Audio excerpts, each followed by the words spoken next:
Well, we might as well move on to the induction system here.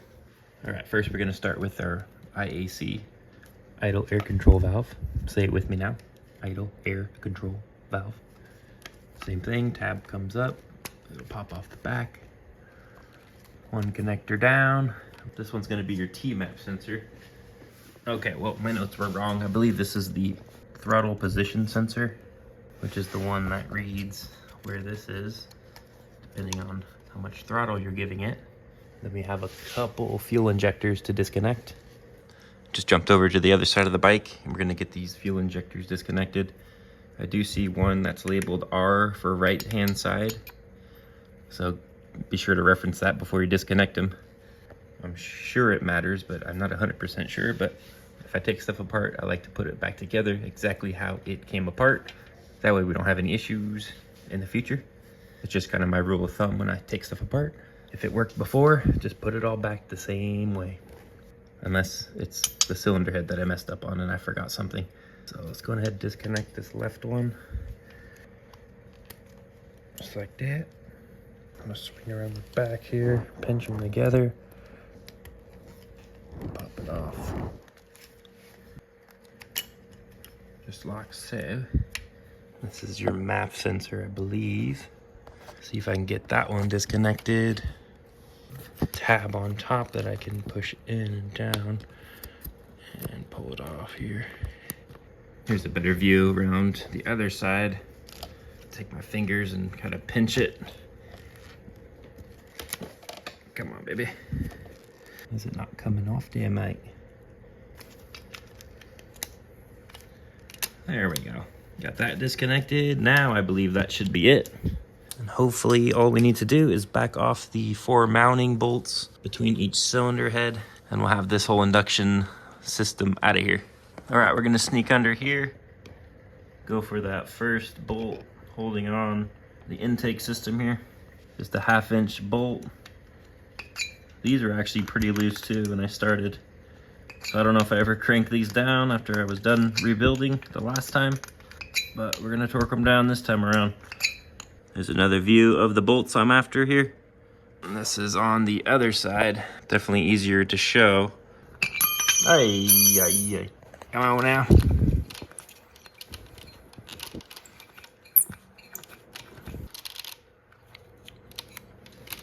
One down, 3 to go.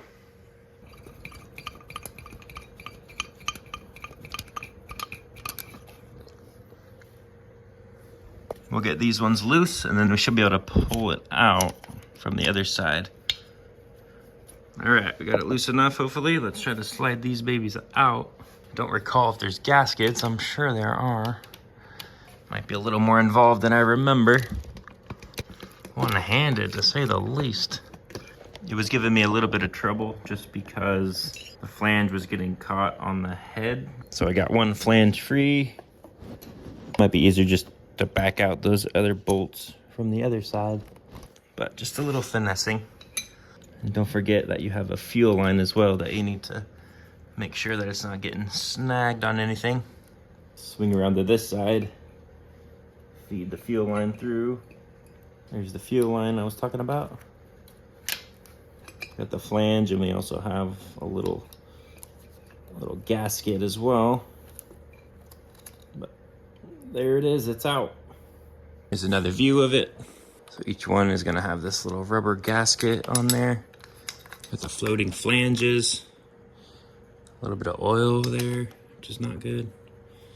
That's the inside, that's your fuel injector right there.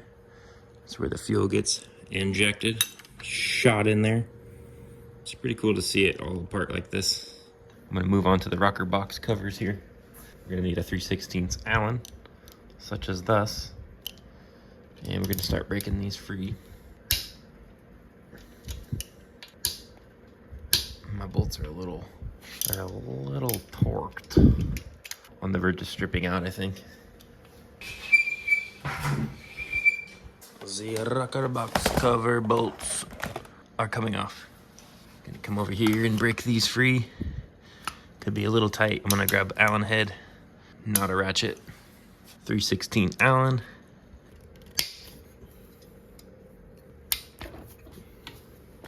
Okay, got them cracked free. Start working off the rest. Zippity, zippity, zip. One.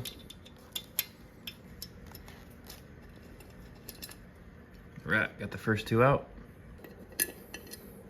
Looks like the last time I did this, I opted to do the double washer, the copper, the normal, and then the bolt.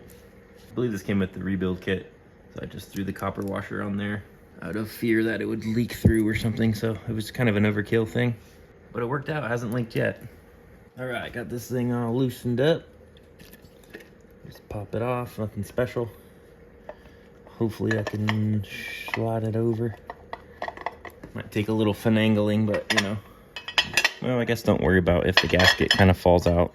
I'm gonna have to reseat and replace that anyway. I'm gonna try a little rotation here. See, it slides out. Just takes a little finessing. But if you wanted to remove the rest of this area, kind of like get it loosened and maybe pull it up more, that would save you a little bit of time in the long run. It does come out this way. It just takes a little more time just to kind of rotate it and finagle it out, but we have got it off. Look how fresh these gaskets look still. Rocker box cover is off. Here's our first look inside. A little bit of oil residue, which is perfectly normal. Still pretty clean in here. Not bad looking. All right, before I get any further here, I'm gonna remove the stabilizer little bracket here. I'm gonna use a T45 to get this thing off.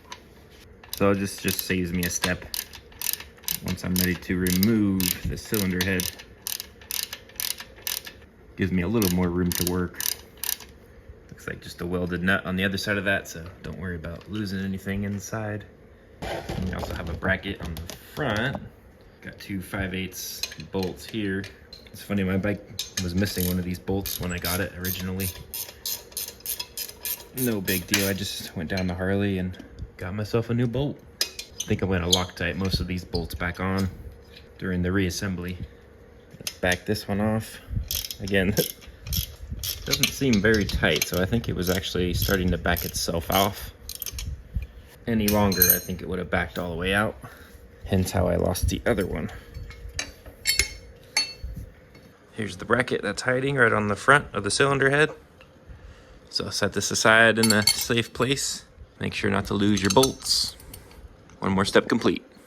Come to think of it, I probably should just remove this stabilizer bar as well. That might be in the way when we go to remove the cylinder head and all that stuff, so I think I'm just gonna back it off with the T45. One little mounting bolt up top. Little bar will come right out. It's a bit tight.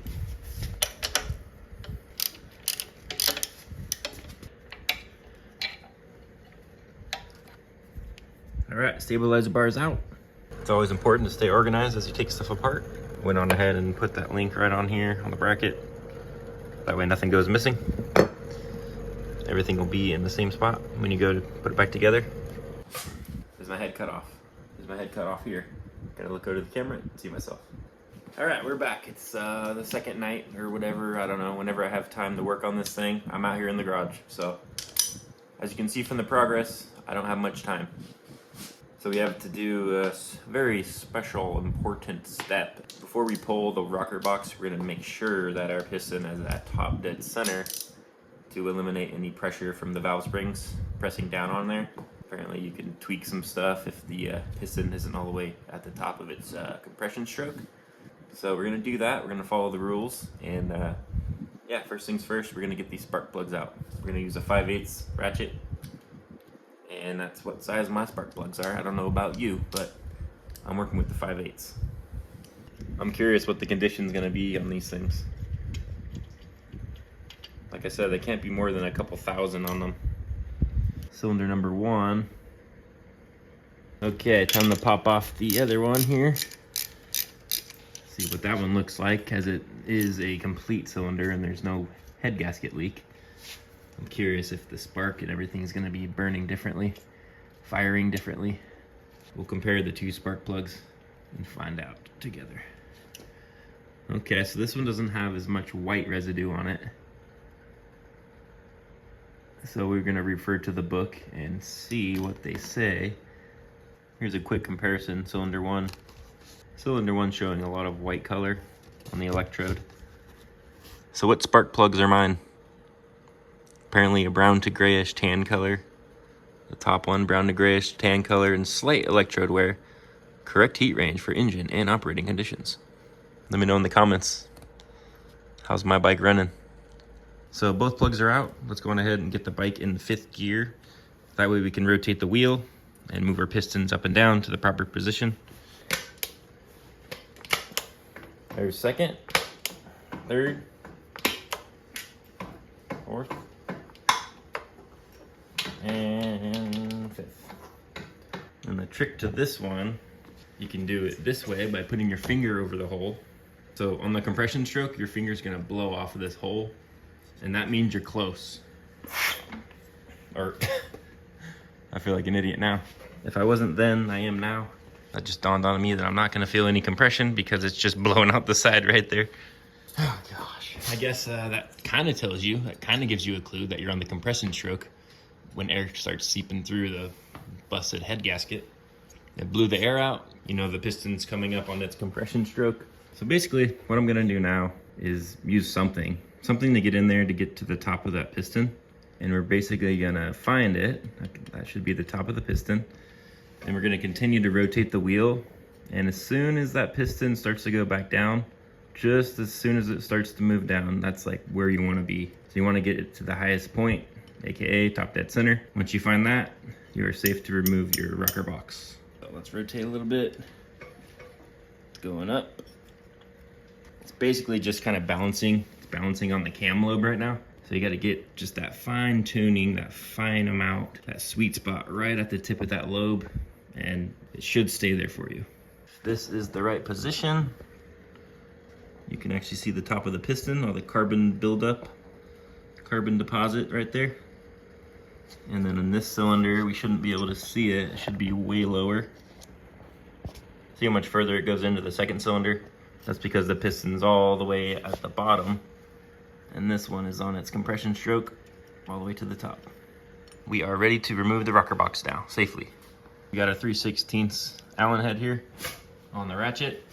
We're gonna start breaking these ones free. We already double checked that we're at top dead center on the compression stroke. There's not gonna be any added stress on your rocker boxes. Unfortunately, I'm gonna have to get a little wrench for that one. Don't quite have the clearance here. Got a fix for that. Good old OG Allen head. Allen wrench. Threw in some gloves, you know. Don't want to get too oily here. A little bit of oil residue, you know. A little oil never hurt nobody, but then again, I don't want oily fingers. I back these little bolts out. Slip away, bogus.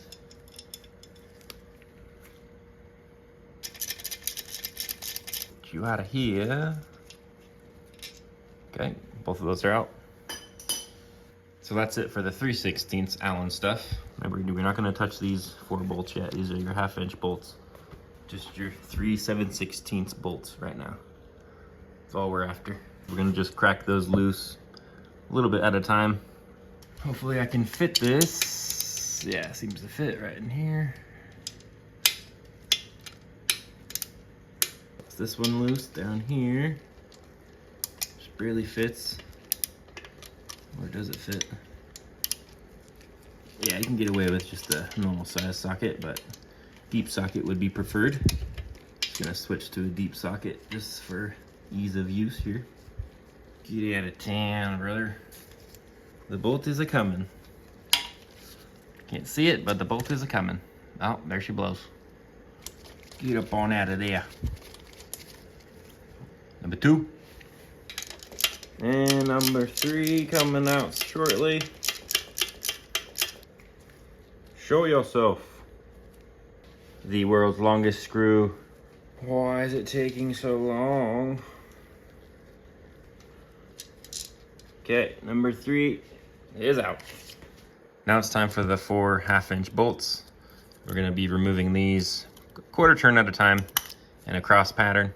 That way, if there is any pressure, we're gonna relieve it evenly. Quarter. Just work my way around. Do a little crossy action. They say it could smell like a hob over here. It's a known fact that these rocker boxes smell like a haba.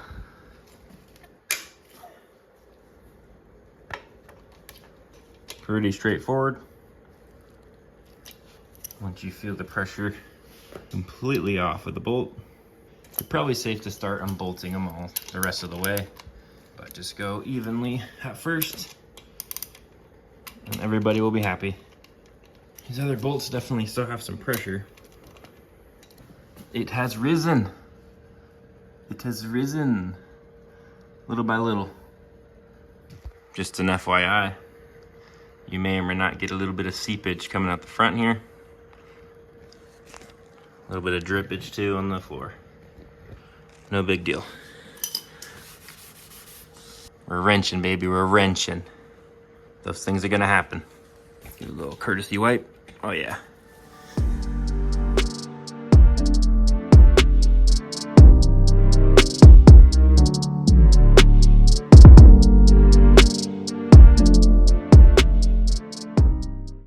All the bolts are backed out completely. I still have them in place. Doesn't matter if I mix them up, I don't know. Some people like to reuse the same hole and the same bolt for the same bolt in the same hole. We're just gonna wing it and try to lift off the rocker box with the bolts intact. Hopefully I don't get snagged on anything. So far, you can make it with the bolts intact. Yeah, baby. Some internals here. That's a big puddle. I'm not sure if that's because I overfilled the freaking oil or what. Why does it look like that's... Oh, okay, it slipped. I'm like, is this the wrong gasket the whole time? But no, we line up. Just taking this video for reference. That way we put it back. We put the new gasket back the same way the old one came off. Just a little reference. Make sure all the holes have holes. Closer look in here, got your valves here, your valve springs, got your intake push rod, your exhaust push rod. We are gonna mark these before we take them out, referencing what holes they came out of. Just put stuff back the way you found them.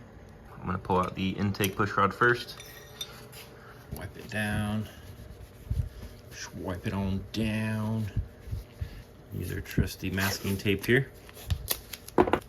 Something like that, little flag on there. Intake left, no confusion. I'm gonna grab the right side exhaust push rod. Get this one labeled. I'm gonna put it, I don't know if it's identical each side, but I'm putting the tape towards the top. This is the top part of the push rod. Exhaust. Now we can do the official measuring test. So intake push rod. Slightly shorter than exhaust push rod. There's one way to tell them apart, but it's always good to label. By the way, this climber manual, it's pretty much the best awesomeness going on. Has everything you need. 2004 to 2013 Sportsters, XL Sportsters. And yeah, maintenance, troubleshooting, repair. Pretty awesome. I've learned a lot reading this thing.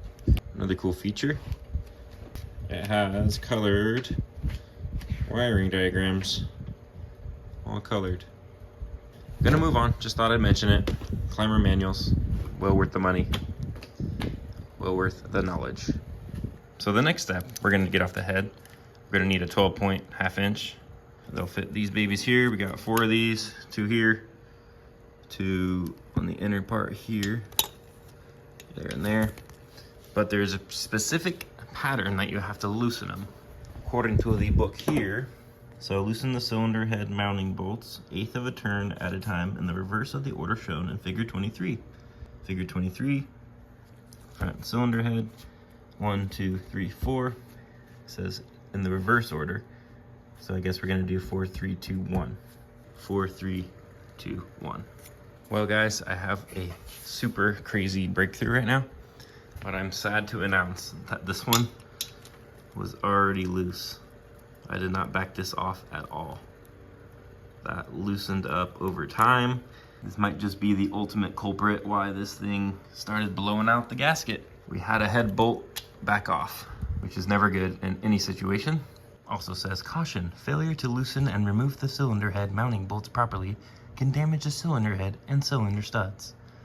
That's just great because my bolt is completely loose already, clearly not following the loosening pattern. So we're gonna find out right here, right now, what kind of damage we're gonna face here. Here goes nothing. We got our 1/2 inch 12 point on here, and we're gonna do the order it says. So this is 4, 3, 2, which is the one that's already loose, and then 1. So about 1/8 of an inch at a time. Oh God, why does that not seem tight? This is not good. Unless it started rumbling loose all the other ones too. There's 4, 3. I'm not sure if I'm even gonna bother with this one because I can clearly just move it with my... Ooh, what if it broke the... I wonder if it broke the bolt, possibly. Well, anyways, let's skip to this one. Oh, there's some compression in there. You guys hear it hiss at me? 4, 3, 2, 1. A little at a time. These things are clearly already loose. So if it did any damage, it's definitely gonna show right now. It's already been done. We are way too far to prevent any damage at this point, and that's heartbreaking. Either I didn't torque it in the beginning, but I had to have torqued it. It wouldn't have lasted this long if it wasn't torqued, right? Or from it being improperly torqued. That's why it backed out in so little time. All these questions, hoping the internet will come through with the answers. There's no more pressure on these, so I'm just gonna start backing them out. So these bolts I'm definitely gonna label. Again, I'm not sure if it matters. Last time I actually put a Sharpie on there. I think I'll do that right now before I remove them. This is 1, this is 2, 3, 4 on the other side. Might as well do it right up here too. Just in case if it wears off, we'll have a secondary position. Okay, let's pull this head off. Oh, damn. Bunch of oil in here. Just seeping out the bottom of the cylinder. Oh, brother. It's bleeding. It's bleeding. It's hurt. We gotta fix her. I gotta get her back on the road. Don't bleed. Stay with us. Stay with us. Put the gauze down. All right, hope I don't drip this everywhere, but we're gonna lift her off. Oh, gosh. I guess it doesn't matter. We can remove these now. They're all labeled. So we'll just pop these off. Yep, the inner ones are a bit longer. We may need to kind of tap it off of the cylinder here.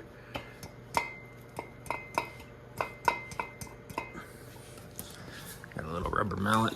Rubber mallet does the trick. Oh, gosh. Oh.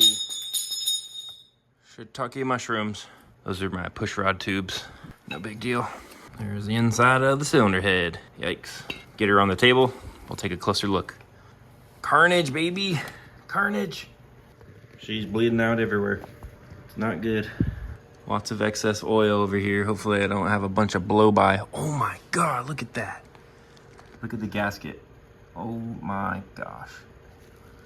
That is wild. Definitely burnt right through it. Makes sense, this head stud, head bolt, whatever, was loose, as you guys saw, causing the cylinder head to lift off of the cylinder.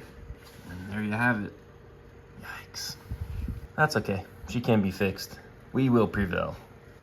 What happened over here? We lost our little push rod tube. Probably pop those off and just put some tape over it. That way my son doesn't put any pebbles or little Legos in there or something. That would not be a good day. Time to fix her up right. Get her back on the road and up in the mountains where she belongs. Well, it's getting late. I'm gonna have to let her sleep like this, and we'll get started on it tomorrow or in the future when I have time. Here's the carnage firsthand. We'll see if these head bolts stay tight this time around. It's kind of scary how they backed out, or at least one of them did. That was enough to cause all the damage. So we'll catch you guys on the next one.